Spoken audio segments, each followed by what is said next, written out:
The preseason has officially started, and of course, the best team in the world started with a win against Vissel Kobe 3-1 win. Now, I've seen a lot of Madridistas, I've seen a lot of Madrid fans coming out to say, oh, they thought Barcelona were going to deal with Vissel Kobe, beating them, scoring 6, 5, 7, 8, 9, 10 goals. Really? The same Vissel Kobe that they struggled to have one goal against at the see. The thing is, this same Vissel Kobe team is when when I watched them play yesterday, they are not the kind of team that you want to say, oh, they are not that good. No, Vissel Kobe themselves are really, really good. They did not pack the boards. They came all out to play. You could even see their second team. They were really, really solid on the ball. They were really, really solid on the field of play. So this is not the kind of team that you want to say you want to overlook or you want to berate them. They themselves are a solid team. But that is not why I'm here. I'm here to say a huge congratulations to every Barcelona fan because our first game of the season, preseason, whatever thing, it's still the first game of the season for us. It ended in a win, and that is one beautiful win for us, even though some of our boys did not exactly turn up the way we wanted them to turn up. The likes of Lamine Yamal, the likes of Rafinha, you know. But the truth is, even Kubarsi. But the truth is, it's just preseason. It's just preseason. You can't expect them to overwork themselves already. And then, what do you want to play for me in the Champions League? I definitely need those guys to play for me in the Champions League. So whatever thing anybody has to say, I've even seen it's just pure hatred. You can just tell that people have unnecessary beef with these guys. There's the talks that Rafinha is moving like Ronaldinho because of the way his hair is packed, X, Y, and Z. Okay, rest. There's Lamine Yamal, people already saying, oh, he's wearing the number 10 jersey. Is it the new fatty? He's about to flop his birthday party, X, Y, and Z. You guys are going to have to do me a favor. And the only favor I need from all these haters is for you to rest. Lamine Yamal is definitely going to show up when it actually matters. So you guys should take a break and don't beat yourselves up about it. Lamine Yamal is not a finished product. He still has it in him. It is just pre-season.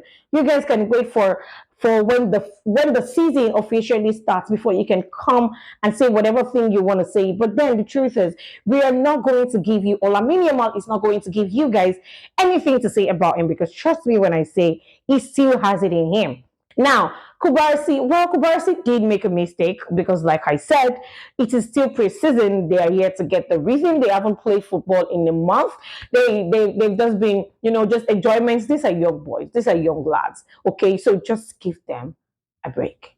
Now let's talk about the first goal of the season that came from Eric Garcia. Now, a lot of persons were saying, "Oh, they did not expect the first goal to come from Eric Garcia." I expected it because last 2 seasons against Vissel Kobe, he scored against them a header, and after that goal, I told myself, okay, this guy is definitely going to score this season again. Because look at it. For last season, he has really, really been a huge goal machine. Coming from the back to just come and give a header, to just come and give us an equalizing goal, or to just even come and give us, to just come and give us a winner.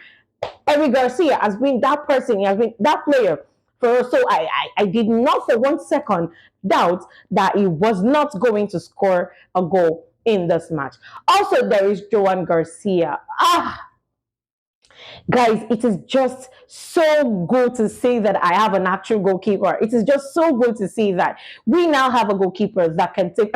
Look at that 1v1 save. You see, that goal that he conceded is actually not his fault. We all know, we all saw that. It was a mistake by Kubarsi when the ball was stolen from Kubarsi and let to go. There is nothing he could have done about that. But look at the saves that Joan Garcia made. Look at the 1v1 save, especially that he made. Now it just makes me feel like okay, I mean Joan Laporta did come out to say that we might not be having any more signings this season. Honestly, I really couldn't care less because the truth is I have a goalkeeper that I can solely rely on. I have a goalkeeper that I know that, okay, is mounting my goalpost. I can just rest my head and be confident that I am not going to concede too many goals.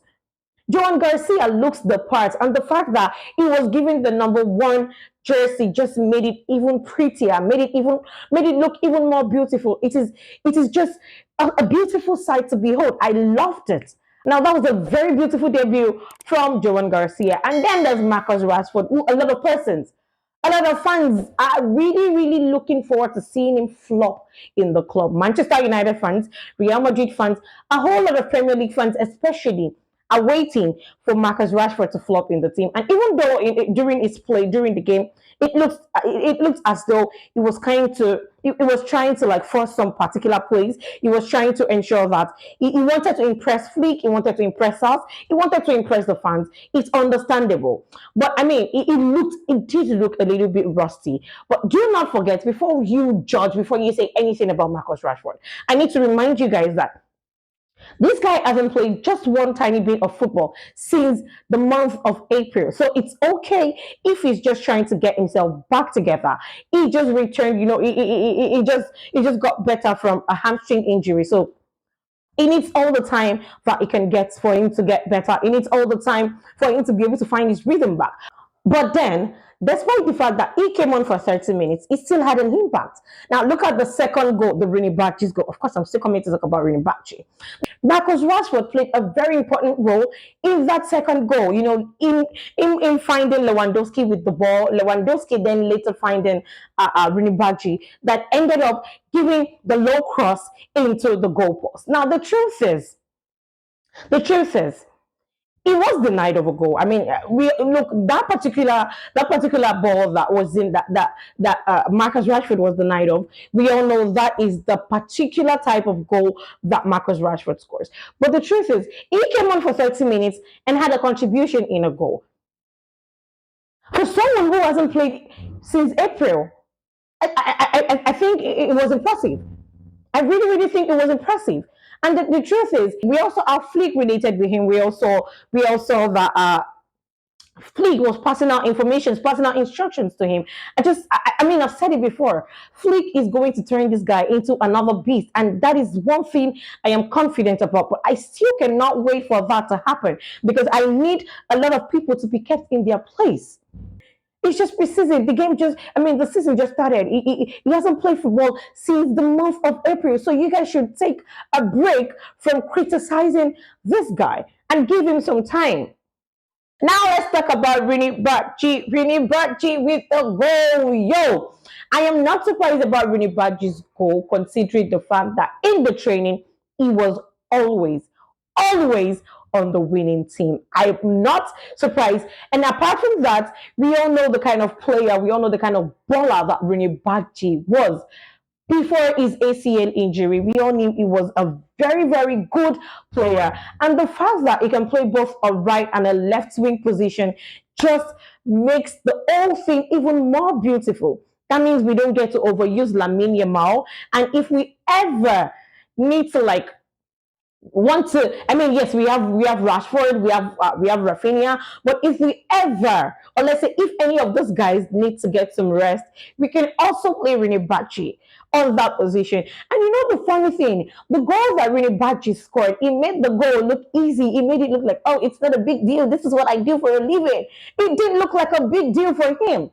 He just had to strike the ball into the net, and then he just stand and I'm like, okay, oh, okay, are you cooking for me, please?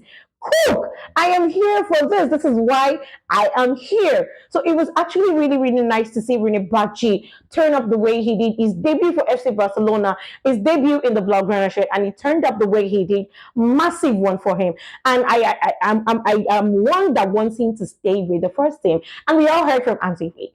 You already said it that he's likely to stay with the first team, but at the end of the day, it all depends on him. And I really, really do hope. I mean, I can't wait. I just want Reini Bardghji to show Flick, to show the world why he should stay with the first team, because that brother is a fantastic baller. And now to my La Masia gem. We all saw Geoffrey Torrent. We saw Geoffrey Torrent.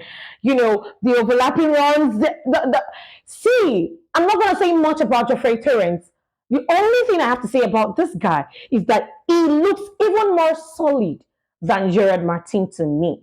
He looks better than Gerard Martin. He looks more the part of a backup to Balde than Gerard Martin to me. And in my opinion, I would take him over Gerard Martin any day, anytime. Any day, anytime. And I'm sure even Hansi Flick himself sees that. Geoffrey Torrent came on, and it was just amazing to see. Look, I can't even get over the fact that La Masia keeps spawning out talent year in, year out. It comes every friggin' season. They never get tired. They never get tired of spawning out talent for us. It's beautiful. Now we have to freight to rent, or we can make use of as a backup, a potential backup to Alejandro Balde. And I can't, I mean, I love it. I absolutely love it. Now, talking about La Masia talent, when you guys think, or when you all thought that we were done telling you, oh, it's just 17. Masia said, okay, let's give you guys another 17-year-olds to always tell them again that it's just 17. Because look at Dro Pedro Fernandez. Nah, I think I'll just stick to calling him Dro. Absolutely fantastic. Absolutely amazing player. Amazing baller you are. What the hell? Yes, I have seen clips, I have seen edits, I have seen compilations, but nothing compares to what I saw in play. What is that strike? What, guys, the Yamal is now 18 years old, so we do not have to get rid of our usual sentence of, oh, he's just 17. No, we have another 17-year-old from La Masia who is about to terrorize, who is about to operate, who is about to deal with the whole of Europe. And I swear to God, if we do not go for any other signing again this season, I mean, the transfer window is still open, we all know that, but if Barcelona still doesn't make any other signing, I think with this team, considering our financial situations, we can compete. We can compete. We have a first 11 now. We have a second. We have, and we have two 11s that we can deal with. And Joe, this boy played beautifully. I can't even find words to say. I can't even coin up words. Amazing baller you are. Amazing. See, at the end of the day, we all thanks to La Masia. We all are thanks to La Masia. The way they spawn our talents. I made a video on TikTok the other day. I said that we wanted a replacement for Dembele. La Masia gave us Lamine Yamal. We wanted to reorganize the midfield. La Masia gave us Gavi, gave us Bernal, gave us Casado. Give us Pedri, and now La Masia again has spawned out Geoffrey Torrent, giving us draw. La Masia steady doing the Lord's work, and I absolutely love it. I absolutely love it, and I can't wait to see what these guys are going to show us going forward. Joan Garcia, like I said, had a beautiful debut. Marcus Rashford himself also had a beautiful debut. Geoffrey Torrent had a beautiful, fantastic debut, and also Drew had a beautiful debut for the club. For those that were waiting to hate watch Barcelona because we didn't exactly do too much in the transfer window, but seeing that we did not give them that joy, we did not give them that happiness that they were looking to get from hate watching the club is just one thing that I love to see. And I'm glad to say to you guys that we are back. We are officially back. Our first game might have looked rusty. Some of our players might have even looked rusty, but I want to assure you guys that going forward, our games are going to look better, way better than this. And please let me know if you want to think that Christensen should not be sold. Look at what that brother said in that match yesterday. Christensen should not be sold. Let me know what you think about Christensen being sold or not. Let me know what you think about the old game in the comment section. But yes, I want to know what you think. Christensen, do you think it is wise for Deco to let Christensen go? Or would you rather we keep Christensen? Because trust me, Christensen in my backline still looks solid for me more than Araujo. But of course, this is just my thoughts. I'd really love to know what your thoughts are about this game in the comment section. And I'd really, really love to know what your thoughts are about these players individually in the comment section. But then, as you do that, please don't forget to like, share, and if you're new to this YouTube channel, please don't forget to subscribe and also turn on your notifications so you can get to know whenever I post a video. Of course, like I said, we are back and I am officially back fully to work. I'll be seeing you guys again very, very soon. My name still remains Adejoke Adebisi. And as you all know, like always, Visca Barca, Visca El Catalunya. I love you guys so much. Bye.